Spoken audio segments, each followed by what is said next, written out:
They always say the best camera you have is the one you have with you.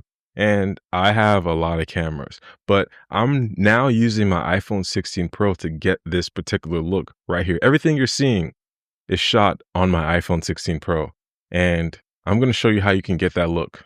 All right, let's get started. So first thing first, we want to make sure that we're using our iPhone cinematic mode and making sure that we are shooting at the lowest aperture possible.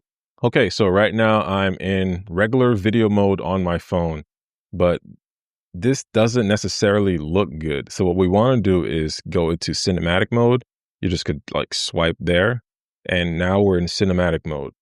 So right now, the way to adjust the cinematic mode and make the background more blurry or less blurry is you'll see a cursive F on the left.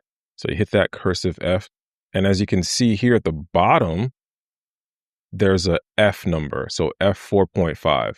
So if I want the background to be more blurry, you'll see that I need to get down to a F2.0.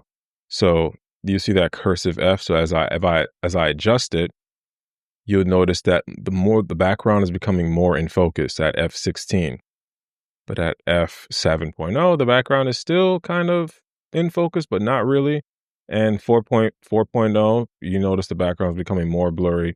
So that's what you would play with and adjust if you were shooting any camera. Like this is the same setting that we use, like videographers, creators, anybody that has a camera, we adjust the aperture depending on the setup. So if I'm producing a podcast, I personally like to shoot it at the lowest aperture possible. I like having blurry backgrounds because it makes the video look so interesting.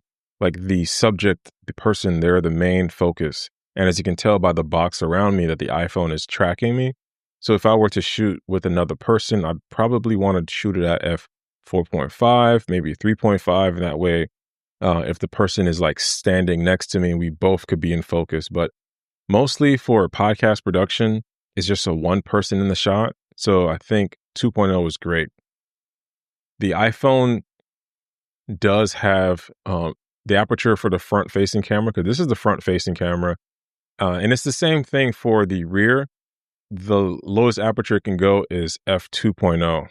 So as you can see here, we can adjust the aperture, and the lowest it gets down to is f2.0. So let's switch back. But if we wanted to take pictures, and we can go to portrait mode. And in portrait mode, the lowest aperture we can get down to is 1.4. So that's a super duper shallow depth of field. And now more things are in focus as I adjust it. I really wish we had 1.4 in our cinematic mode. So we're going to go back to a video. So in regular video, we do not have any option to adjust. We have to be in cinematic mode to adjust the aperture. And the lowest we can get down to is f2.0.